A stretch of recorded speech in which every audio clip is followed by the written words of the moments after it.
How long can a secret stay buried before the walls start whispering it back? Saturday, 10:42 p.m. A flickering hallway light. A single apartment door trembling from the echo of a shout that's already ended. A glass hits tile. A woman's breath catches mid-sob. Then silence. Downstairs, a fridge hum merges with another, deeper sound. Steady, unnatural. A neighbor pauses at the stairwell, listening, then turns up her TV. The same neighbor files a leak complaint. Maintenance enters 3B. Water drips from the ceiling, tinted pink. Inside the basement, a padlocked freezer hums. Cold air seeping through the seal like the apartment itself is exhaling guilt.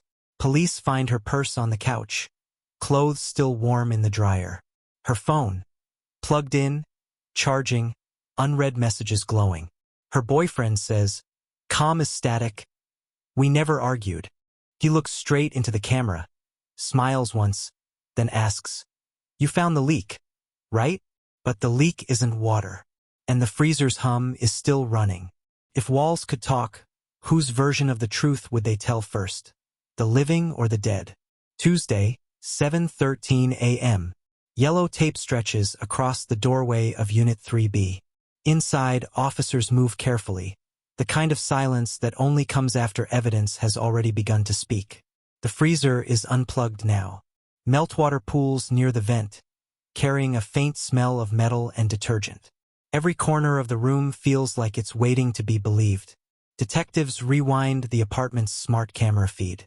The system had gone offline the night before the 10:42 p.m. noise complaint, but the microphone stayed active. It recorded 2 minutes of audio. The first is a thud. The second, a hum rising, almost mechanical. Then a voice, "Please, Joel, don't," followed by static. Downstairs, the neighbor who filed the leak report watches from her doorway, wrapped in a robe. She tells officers she always thought the couple kept to themselves. Her eyes flicker toward the ceiling when she says it, as if she's apologizing for not hearing more. Forensics mark streaks on the hallway baseboards, faint but linear. The tracks lead from the apartment door to the basement access. Someone had dragged something wrapped in vinyl down those steps. But the padlock on the freezer? It wasn't forced. It was keyed from the inside. Detectives start pulling receipts from the couple's shared account. A purchase 2 weeks earlier. Industrial freezer, cleaning supplies, soundproof panels. Joel told coworkers he was starting a podcast.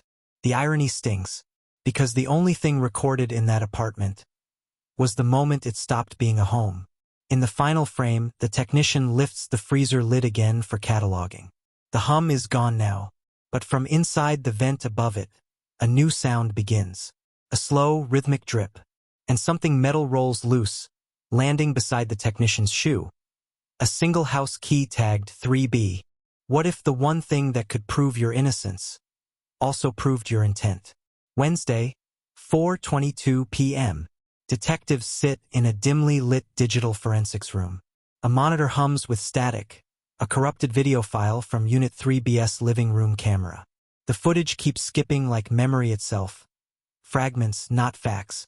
Joel and his girlfriend appear mid-conversation, then vanish, replaced by still frames of furniture. Each flicker feels like time refusing to cooperate. Technician, it wasn't deleted. It was looped. She clicks the timeline, the same 8 seconds, repeating endlessly. Her back to the camera, Joel leaning in close, lips moving, no audio. The motion sensor tries to correct itself. Flashes of her hand trembling, a lamp falling, a blur of red. Then the screen freezes on one frame.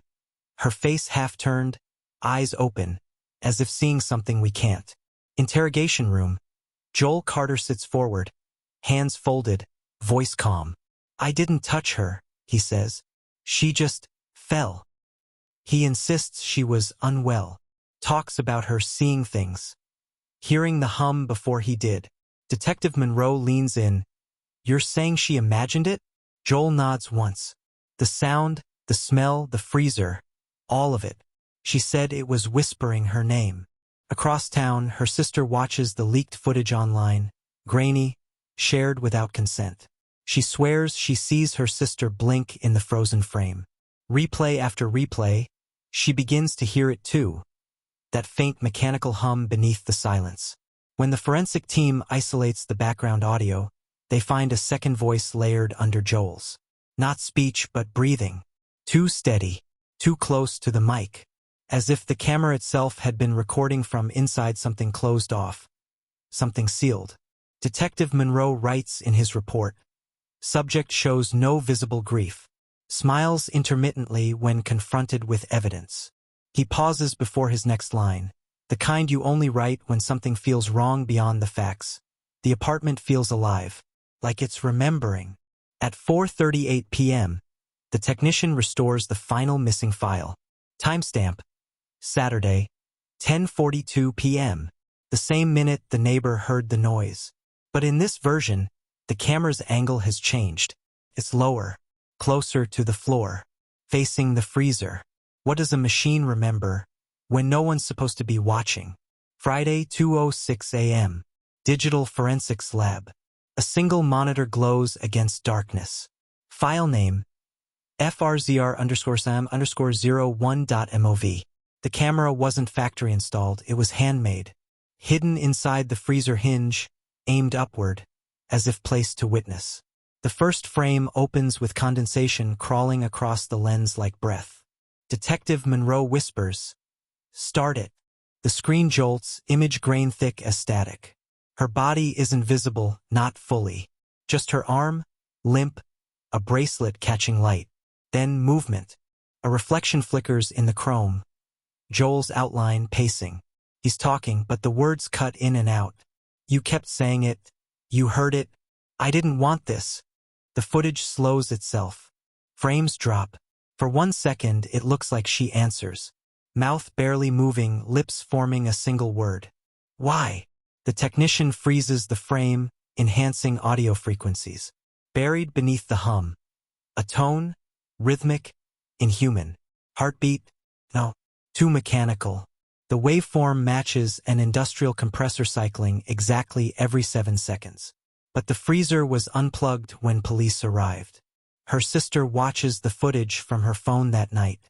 She's shaking not from fear, but recognition. That bracelet, she gave it to her the day she left home.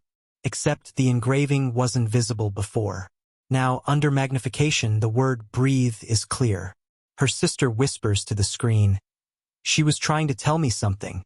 Detective Monroe replays Joel's interrogation, matching every pause to the compressor rhythm. He realizes Joel stopped speaking every 7 seconds, perfectly aligned with the hum. Subconscious mimicry, or guilt so deep it mirrored the sound that killed her. Joel breaks his silence that evening. "You think the noise came from me? Didn't. It came from below." His hands tremble, his pupils dilate. "There's another freezer. Under the floor. She showed me." Maintenance confirms a sealed crawl space under Unit 3B, concrete poured unevenly years ago. Thermal imaging picks up a faint heat signature. Detective Monroe orders excavation. The first crack releases a burst of cold vapor. Then something metallic slides loose. A second, older freezer. Same model. Same hum. Different serial number. Inside, not a body but hundreds of Polaroids, each showing a different apartment unit. Each timestamped the same day, 10:42 p.m. Each photo taken from below.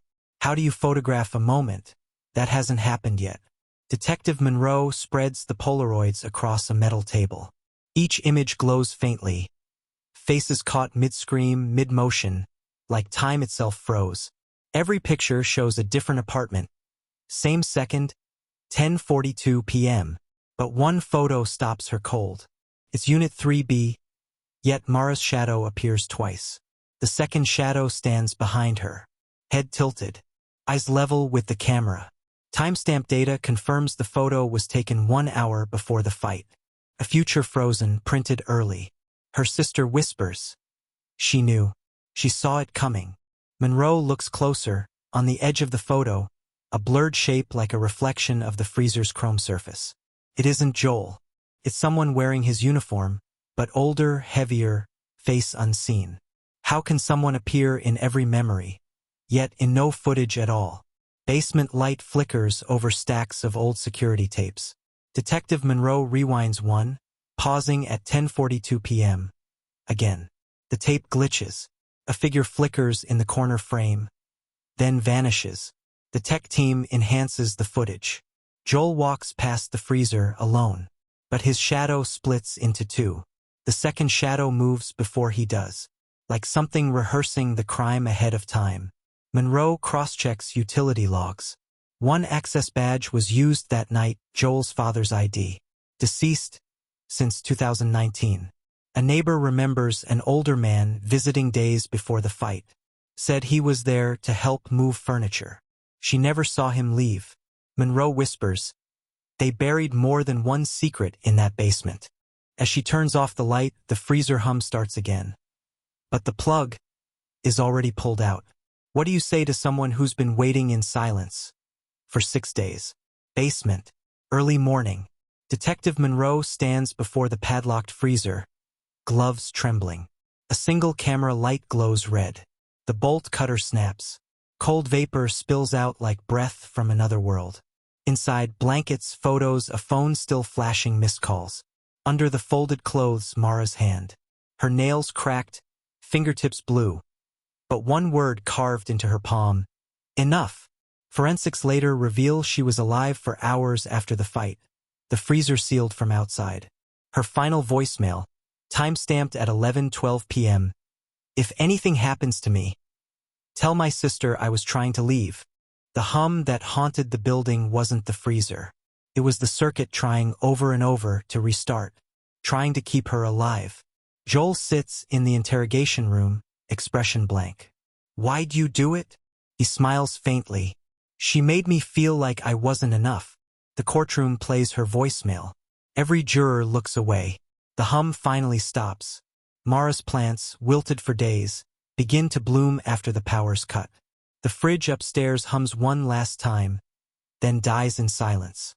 Say her name, remember her story, and subscribe to The Veil of Secret.